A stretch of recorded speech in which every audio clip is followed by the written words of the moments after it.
નમસ્કાર મિત્રો, સ્વાગત છે તમારી પોતાની યુટ્યુબ ચેનલ ઉપર ધોરણ 5ના ગુજરાતી વિષયની જે પ્રશ્ન બેંક એટલે કે એકમ કસોટીના સંપૂર્ણ સોલ્યુશન એટલે મોડલ પેપરનું સંપૂર્ણ સોલ્યુશન આપણે જોશું, જે તારીખ 6/1/2024ના રોજ લેવાની છે, જેમની અંદર પાઠ 6નો પણ ઉલ્લેખ કરવામાં આવેલો છે। તો ચાલો વિદ્યાર્થી મિત્રો જોઈએ પ્રશ્ન નંબર 1।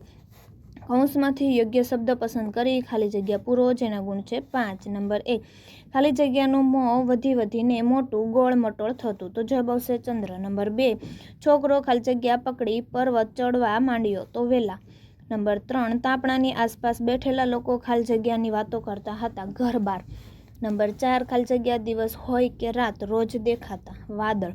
નંબર 5, છોકરો જેમ જેમ ખાલી જગ્યાની તરફ જતો ગયો તેમ તેમ એ જાણે દૂર ને દૂર ખસતો ગયો, પર્વત। પ્રશ્ન નંબર 2, નીચેના વિધાનોમાંથી ખરા વિધાનો સામે ખરાની અને ખોટા વિધાનો સામે ખોટાની નિશાની કરો, જેમના ગુણ છે 5। નંબર 1, પહાડ પર છોકરાએ ઘણા પ્રાણીઓના પગેરા જોયા, ખરું। નંબર 2, છોકરાને બારીમાંથી પર્વત બહુ દૂર લાગતો ન હતો, ખરું। નંબર 3, પર્વતની ટોચ ઉપર બકરા દોડાદોડી કરતા હતા, ખોટું। નંબર 4, ચંદ્ર રાજી હોય ત્યારે તેની કળા ઘટે અને ગમગીન હોય ત્યારે વધે છે, ખોટું।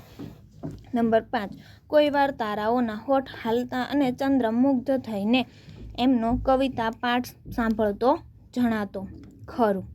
ત્યાર પછી જોઈએ પ્રશ્ન નંબર 3, ઉલટા અર્થવાળા વિરુદ્ધાર્થી શબ્દો લખો, જેમના ગુણ છે 4। નંબર 1, લાંબુ ટૂંકું, શિખર તળેટી, દૂર નજીક, ઉત્સાહ નિરુત્સાહ, સવાર સાંજ। પ્રશ્ન નંબર 4, સાચી જોડણીવાળો શબ્દ શોધીને લખો, જેના ગુણ છે 4। નંબર 1, તો સાચી જોડણી છે અરીસો, નંબર 2માં મિજબાની, નંબર 3માં પથ્થર, નંબર 4માં પગેરું। વિદ્યાર્થી મિત્રો, ત્યાર પછી આગળ જોઈએ પ્રશ્ન નંબર 5, નીચેના પ્રશ્નોના ઉત્તર 2-3 વાક્યોમાં લખો, જેના ગુણ છે 6।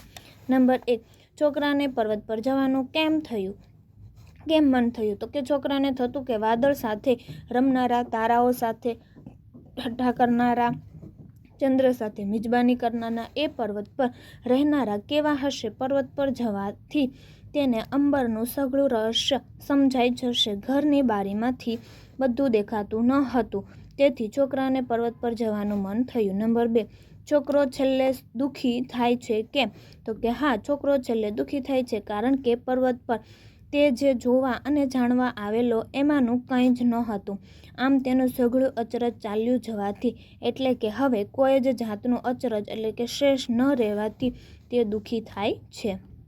નંબર 3, પર્વત ઉપર ગયા પછી છોકરાને શાનું દુઃખ ન થયું। પર્વત ઉપર ગયા પછી છોકરો જે જોવા અને જાણવા પર્વત ઉપર ગયો હતો એવું કંઈ ત્યાં ન હતું। હવે અચરજ દૂર કરવા માટે જવાની કોઈ જગ્યા ન રહે, આ વાતનું છોકરાને દુઃખ ન થયું। તો વિદ્યાર્થી મિત્રો, આપણે ફરી મળીશું બીજા પ્રશ્ન બેંકના સંપૂર્ણ સોલ્યુશનના વિડીયો સાથે।